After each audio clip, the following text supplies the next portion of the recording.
नमस्कार और आप देख रहे हैं न्यूज इंडिया टीवी और मैं हूं आपके साथ अर्शी सिंह। आरोप करते हैं खबरों की ओर। ग्वालियर में प्राइवेट स्कूल प्राचार्य पर एफआईआर दर्ज हुई है। शहर के अमर पब्लिक स्कूल के प्राचार्य पर शासन के आदेश की अवहेलना करने पर यहां एफआईआर दर्ज हुई है। थाटीपुर थाना पुलिस मामले की विवेचना कर रही है।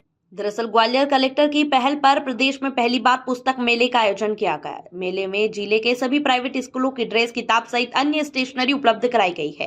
कलेक्टर रुचिका चौहान के द्वारा पुस्तक मेले को लेकर सभी स्कूलों को आदेश जारी किए गए थे कि वहां स्कूल में संचालित अपनी ड्रेस और कोर्स की जानकारी अपनी वेबसाइट सहित नोटिस बोर्ड के साथ शासन को सूचित करेंगे। आदेश के बावजूद शहर के ठाटीपुर स्थित अमर पब्लिक स्कूल के प्राचार्य ने आदेश की अवहेलना की। बड़ी संख्या में अभिभावकों ने कलेक्टर से शिकायत की थी कि स्कूल प्राचार्य द्वारा मेले के विशेष स्टॉल से ड्रेस और स्टेशनरी खरीदने का दबाव डाला जा रहा है, जिसकी प्राथमिक जांच के बाद स्कूल शिक्षा विभाग के समन्वयक लखन सिंह द्वारा अमर पब्लिक स्कूल प्राचार्य के खिलाफ शिकायत थाटीपुर थाने में की गई। शिकायत पर थाटीपुर पुलिस द्वारा एफआईआर दर्ज कर आगे की जांच शुरू की गई है।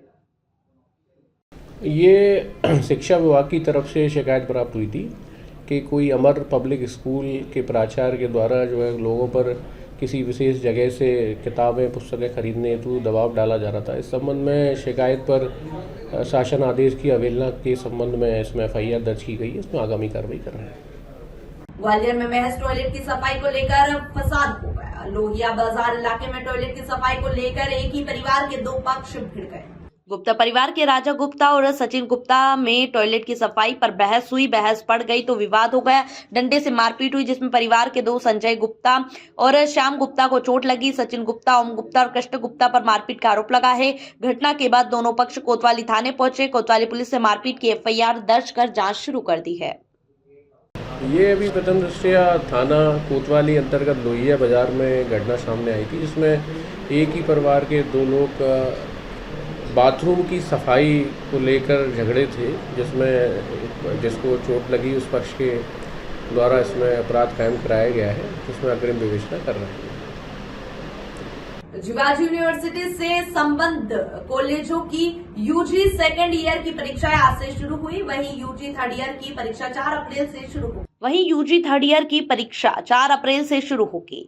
इन दिनों परीक्षाओं में लगभग 1 लाख छात्र छात्राएं शामिल हो रहे हैं। इस बार यहां परीक्षा सीसीटीवी कैमरों की निगरानी में हो रही है। वहीं परीक्षा केंद्र पर तैनात एग्जामिनर पर भी सख्त नियम लागू किए गए हैं। छात्र छात्राओं के साथ ही एग्जामिनर भी अपने पास मोबाइल नहीं रख सकते हैं। विद्यालय के कुलगुरु डॉक्टर राजकुमार आचार्य के निर्देश पर विद्यालय की फ्लाइंग स्क्वाड्स की संख्या भी बढ़ा दी गई है। और आपको बता दें कि विश्वविद्यालय से संबद्ध ग्वालियर चंबल अंचल के सभी कॉलेजों पर इस बार कड़ा शिकंजा कसा गया है, ताकि परीक्षा केंद्रों पर नकल पर कड़ाई से रोक लगाई जा सके। खास बात तो यहाँ भी है कि नकल सहित अन्य फर्जीवाड़े को लेकर शिवाजी विश्वविद्यालय एमपी में खासा बदनाम हुआ है। हाल ही में कॉलेज संबद्धता फर्जीवाड़े में शामिल तत्कालीन कुलगुरु अविनाश तिवारी सहित 17 प्रोफेसर्स पर ईओडब्ल्यू ने एफआईआर दर्ज की थी, जिसके बाद राजभवन के आदेश पर कार्यवाही की गई। विश्वविद्यालय के प्रशासनिक अधिकारियों को सख्ती के साथ विश्वविद्यालय की साख को दुरुस्त करने के निर्देश दिए गए।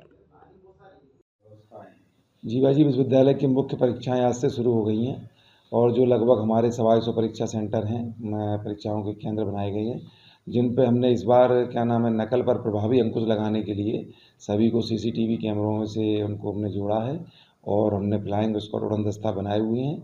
और जो भी कुलपति जी और कुल सचिव की मंशा है कि किसी भी स्तर में नकल नहीं हो, क्योंकि नकल एक बहुत बड़ा अभिशाप है।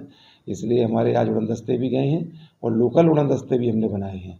तो आज से परीक्षाएं चालू हुई। परीक्षाएं भी BA, BSc, BCom second year की चालू हैं और 2 पाली में परीक्षाएं चल रही हैं, जिनकी सभी तैयारियां पूर्ण हो चुकी हैं। पूर्व में जहाँ पर नकल के प्रकरण सामने आए थे या एग्जाम की व्यवस्थाओं से जुड़े हुए सवाल थे, तो वहाँ के लिए विशेष निर्देश दिए गए। विशेष निर्देश दिए माननीय कुलपति और कुल सचिव जी ने इन सभी सेंटरों पर इनको बदला है और उनकी मॉनिटरिंग करी है और इन पे अंकुश लगाने के लिए इन पे जो स्थानीय उड़न दस्ते बनाए गए हैं। और हमारा भी शिवाजी विश्वविद्यालय के भी उड़न दस्ते हैं जो यहाँ जाएंगे और उनको देखेंगे और हम कलेक्टर का और कलेक्टर साहब और पुलिस का भी हम सहयोग ले रहे हैं। एमपी में प्रदेश की पहली कीटनाशक अवशिष्ट लैब बनने जा रही है। ग्वालियर के राजमाता विजया राजे कृषि विश्वविद्यालय के अंतर्गत आने वाले खंडवा कृषि महाविद्यालय में यहां लैब बनने जा रही है। लैब में फल सब्जियों में कीटनाशक उपयोग के स्तर की जांच होगी, जिसके जरिए भविष्य की योजनाएं भी वैज्ञानिक तैयार करेंगे। देश प्रदेश में सब्जियों फलों के रकबे के साथ उत्पादन बढ़ा है। इसके साथ बड़ी वजह फल सब्जियों में कीटनाशक का ज्यादा उपयोग किया जाना भी है। ज्यादा उत्पादन से किसानों को तो फायदा हो रहा है, लेकिन ज्यादा कीटनाशक के उपयोग से कैंसर जैसी गंभीर बीमारियों पर भी पसार रही है।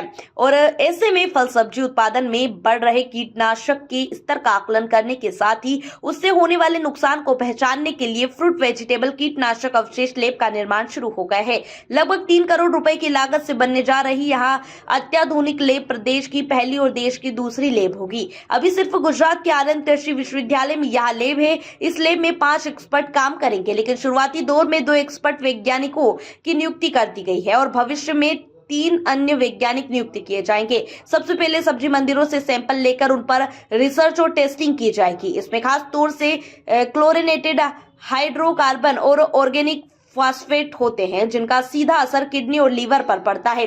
यूनिवर्सिटी से जुड़े किसी भी कैंपस और कॉलेज के स्टूडेंट्स इस लैब से रिसर्च और स्टडी कर सकते हैं। लैब के लिए मध्य प्रदेश शासन की ओर से 2 करोड़ 76 लाख रुपए का बजट प्रावधान किया गया है।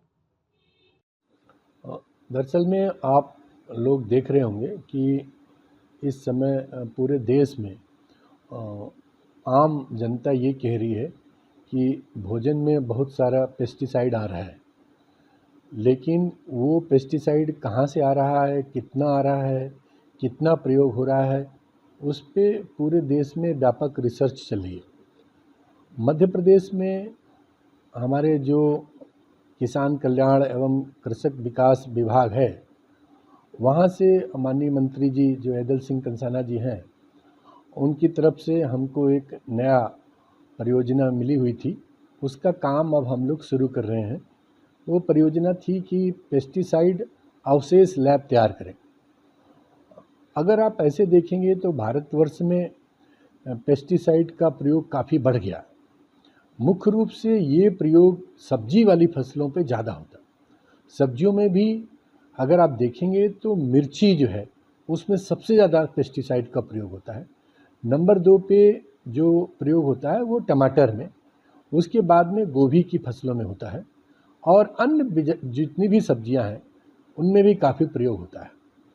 अब सब्जियों के में इतना ज़्यादा प्रयोग होने से जो हमारा स्वास्थ्य है वो लगातार खराब हो रहा है। उस पे अध्ययन तो बहुत हुए पूरे देश में, लेकिन मुख्य रूप से अब हमें ये तय करना है कि ये जो पेस्टिसाइड डाले जा रहे हैं विभिन्न प्रकार के, उनमें से कौन सा पेस्टिसाइड ऐसा है जिसका अवशेष ज़्यादा रह जाता है। क्या उस पेस्टिसाइड को डालना बंद करवाया जाए, भविष्य में पॉलिसी डिसीजन लिया जा सके, या कितनी मात्रा में डालने से अवशेष ज़्यादा बढ़ता है और कितना हम उसके प्रयोग को राशनलाइज करें। इस प्रकार के काम करने के लिए एक हमने खंडवा महाविद्यालय में, जो कि राजमाता विजयराजे सिंधिया कृषि विश्वविद्यालय ग्वालियर के अंतर्गत आता है, वहाँ पे एक पेस्टिसाइड रेजिड्यू लैब तैयार कर रहे हैं। उसका काम शुरू हो चुका है और उसके जो हमें मशीनरी लेनी है उसके खरीद फरोख्त का काम भी शुरू हो चुका है।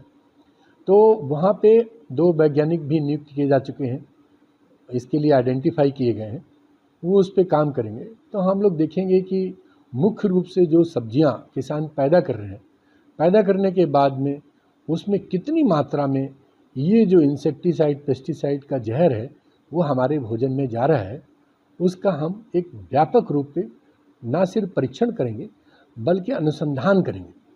अनुसंधान इस बात पे करेंगे कि हम पेस्टिसाइड को कैसे राशनलाइज कर सकें, इसके कौन से पेस्टिसाइड हैं जिनको बढ़ावा दिया जाए, जैसे ऑर्गेनिक पेस्टिसाइड है, क्या कोई दूसरे तरीके हैं इन पेस्टिसाइड की जगह, उनको प्रयोग करके इन पेस्टिसाइड के उपयोग को कम किया जाए, जिससे ना उत्पादन में अंतर पड़े और फसल की पैदावार अच्छी हो, वो जहर मुक्त हो।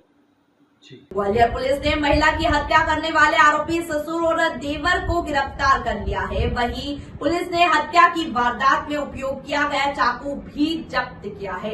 आरोपियों ने हत्या करना कबूल कर हत्या की वजह मकान और मकान के रास्तों को लेकर विवाद होना बताया है। वहीं पुलिस दोनों आरोपियों के खिलाफ हत्या का मामला दर्ज कर कार्यवाही शुरू कर दी गई है।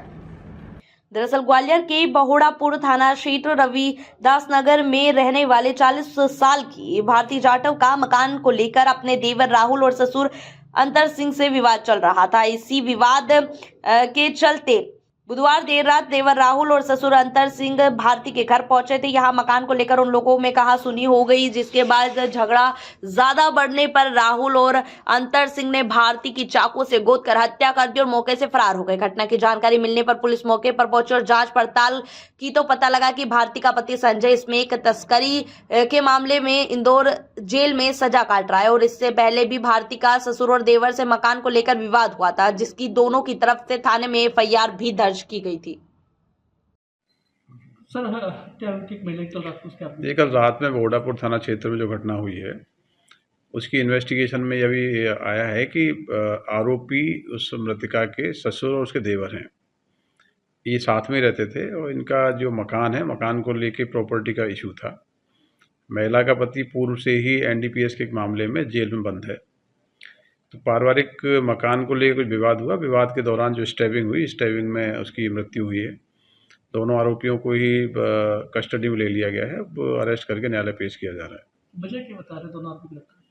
जिस मकान में ये लोग रहते थे, आरोपी और जो मृतका है, उसकी ओनरशिप को लेके, कुछ रास्ते को लेके विवाद था। पूर्व में भी दोनों ही पक्षों में झगड़ा हुआ था, जिसमें कि एफआईआर की गई थी और केस चार्जशीट किए गए थे। तो न्यायालय में जो विचाराधीन मामले हैं उनके कारण इनमें विवाद की स्थिति थी, और दूसरा जो मकान का रास्ता, जो निकलने का रास्ता रहता है, उसके कारण इनमें विवाद था। उसी कारण कल भी विवाद हुआ। विवाद के दौरान ये घटना हुई है। तो दूसरा, भीतरवार के चिनोर में सड़क चौड़ीकरण को लेकर गत दिनों पहले रहवासियों को नोटिस दिए गए थे, जिसमें उल्लेख किया गया था कि सड़क चौड़ीकरण होना है। सड़क चौड़ीकरण होना है। जिस किसी ने भी शासकीय अतिक्रमण पर बने मकानों को स्वयं तोड़ ले और शासकीय भूमि को आक्रमण मुक्त कर दे। नोटिस के समय निकालने के बाद भी मकान मालिकों ने अपने मकान को स्वयं नहीं तोड़ा। वहीं आज प्रशासनिक अधिकारियों ने खड़े होकर मेन रोड की शासकीय भूमि पर बुलडोजर चलाकर उक्त भूमि को अतिक्रमणकारियों से मुक्त कराया। इस दौरान किसी भी अप्रिय घटना से निपटने के लिए भीतरवार पुलिस अनुभाग के विभिन्न थानों का पुलिस बल तैनात किया गया था। प्रशासनिक अधिकारियों की मौजूदगी में मकानों को ध्वस्त किया गया। ग्वालियर के बहुड़ापुर थाना क्षेत्र में बीती रात देवर ससुर द्वारा एक विवाहित की हत्या कर दी गई थी। हत्या के बाद इंदौर जेल में बंद मृतका के पति संजय जाटव की ओर से ग्वालियर जिला न्यायालय में एक याचिका दायर की गई, जिसमें उसने अपनी पत्नी की मुखाग्नि देने की इच्छा जताई। याचिका पर सुनवाई करते हुए एडीजी ने संजय जाटव को पुलिस अभिरक्षा में केंद्रीय कारागार इंदौर से ग्वालियर लाने के निर्देश दिए हैं। यहां निर्देश इंदौर सेंट्रल जेल भी भेज दिए गए हैं। संभावना है कि शुक्रवार तड़के मृतका भारती जाटव का पति संजय ग्वालियर आएगा और पत्नी के अंतिम संस्कार में शामिल होगा। आपको बता दें कि मकान के विवाद में ससुर अंतर सिंह और देवर राहुल जाटव ने अपनी ही घर की सदस्य भारती को चाकू मारकर मौत के घाट उतार दिया था। एक आरोपी था संजय पुत्र अतर सिंह, जिसको थाना अपराध शाखा ने वर्ष 2024 में वाणिज्य की मात्रा की इसमें 290 ग्राम के साथ हिरासत में लिया था, जिसका प्रकरण विशेष न्यायाधीश एनडीपीएस कोर्ट में लंबित है। आरोपी घटना दिनांक से ही केंद्रीय कारागार ग्वालियर के न्यायिक निरोध में था, लेकिन जेल मैनुअल के अनुसार अभी उसका स्थानांतरण इंदौर जेल किया गया है। आज अभियुक्त की ओर से एक आवेदन न्यायालय में प्रस्तुत किया गया है, जिसमें बताया गया कि उसकी पत्नी की हत्या हो गई है और उसका अंतिम संस्कार होना है, जिसके लिए वो उसकी अनुमति चाहिए गई थी। माननीय न्यायाधीश महोदय ने आरोपी को कल दिनांक अंत्येष्टि के लिए घर पर उपस्थित रहने के लिए केंद्रीय कारागार ग्वालियर और इंदौर को निर्देशित किया है कि वो पर्याप्त सुरक्षा के साथ उसको वहाँ पर अंत्येष्टि के लिए उपलब्ध कराए।